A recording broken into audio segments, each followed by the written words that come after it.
I want to give a personal shout out to some of my regular commenters. I appreciate you guys. Thank you for subscribing and watching my videos and supporting this movement, this ex Jehovah's Witness movement. I wanted to give out a couple names that I see you guys out there, and I appreciate what you're doing.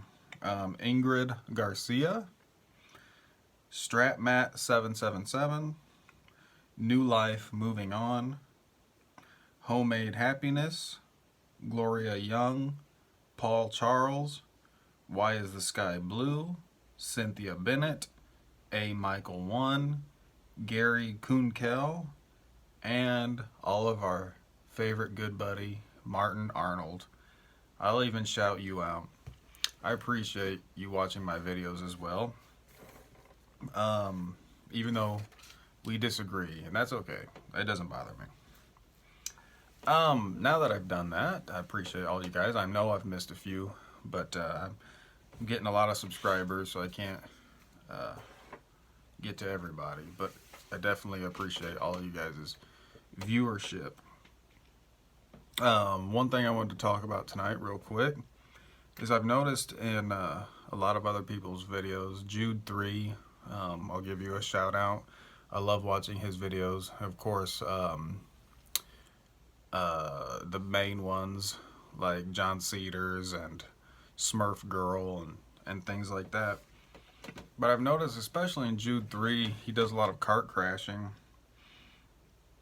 Well, the witnesses are doing their public witnessing. I've noticed a trend, sort of, when he tries to talk to Jehovah's Witnesses. And I can kind of remember this trend. I was sort of like this too. It was just kind of part of our training.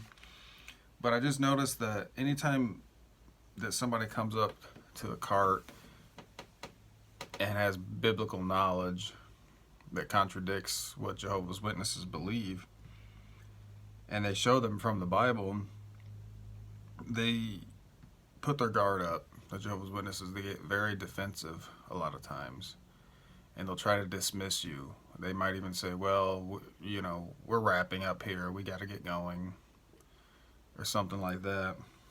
Or they'll just, in some cases, totally just stop talking to him. They'll just stop talking completely and just stand there like a little kid that's angry, you know. Well, he continues to have the conversation. I never did that when I was with Jehovah's Witness.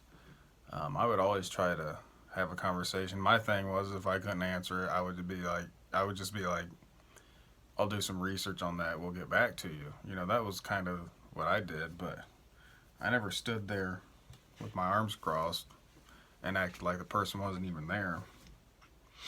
But it just got me to thinking, you know, they're not really trying to talk about the Bible and to have a discussion, an interaction with you about Scripture. It used to be that way, but they aren't really doing that anymore. Especially with the cart witnessing, it has gotten to the point where it's gang members.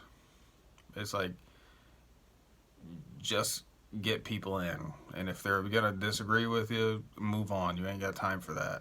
Just move on and keep going until you find somebody that is too dumb.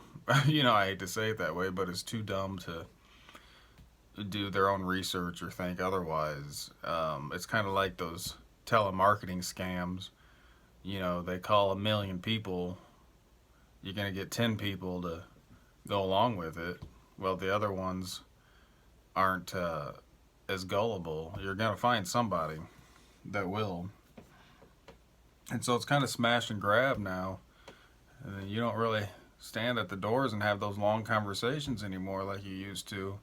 It's if somebody disagrees or has some other viewpoint, it's okay, bye.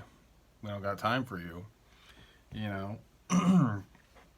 And it's kind of funny because the Jehovah's Witnesses are out there in the public, like, look at me, come have a Bible discussion. But if you try to, and they just have this attitude when you come up to them, that it's like, I gotta talk to this guy. They just want people to take the literature and do everything on their own online, do all the legwork themselves, and they just want to sit home and have the phone ring that they have a Bible study, you know, waiting for them out there that's done all the legwork themselves. It just seems to me like they are not in the mood for Bible discussion. They want members now or leave me alone. So,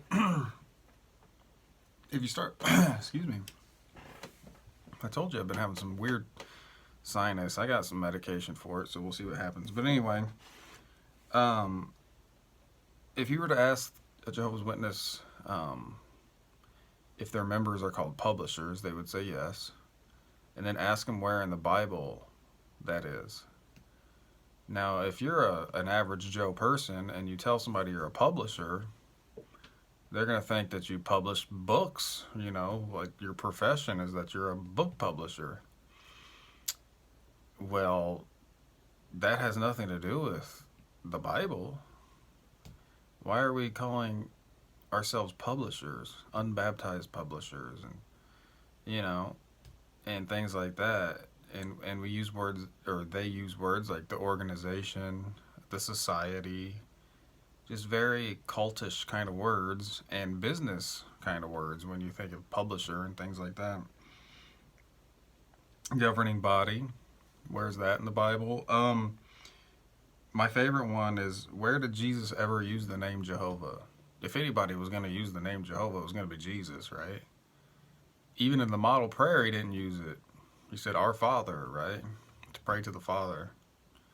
So the Jehovah's Witnesses say they imitate Jesus, but Jesus never even used the name Jehovah. So I like that one. But they'll just say, well, looks like you have different opinions than we do. Have a nice day.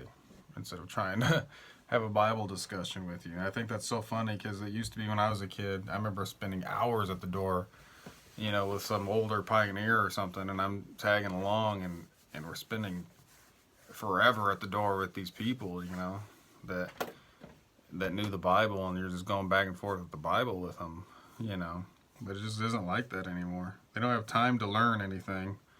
They feel like they're the teachers. How dare you try to teach me anything? If you try to pull out some sort of scripture or something in contradiction to what they believe, it's like, you're reading me a scripture? I'm supposed to be reading you a scripture. It's very arrogant, silly way of having a Bible discussion. But they'll also become argumentative. I saw in one video of Jude's where a guy called him stupid. His brother told him he was being stupid. But yeah, just such a blind faith, They don't want to research anything outside of, they'll say, oh yeah, we do our research. And then he'll try to show them from something from Google, and oh, no, we're not going to look at that. And we all know why. The governing body tells them they can't. They could get disfellowship for that, ultimately, believe it or not. It would be considered apostasy. So the governing body is nothing more than a ruling class, just like the Catholics have, the Pope.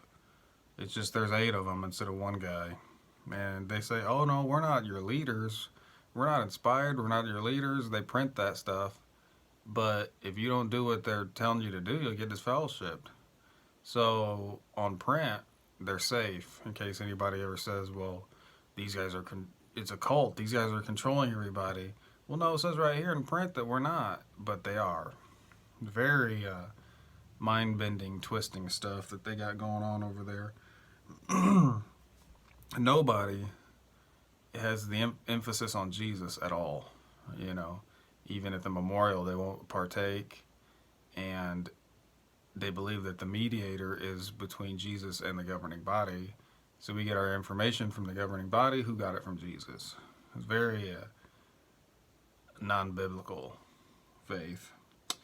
But anyway, let me have your thoughts, as usual.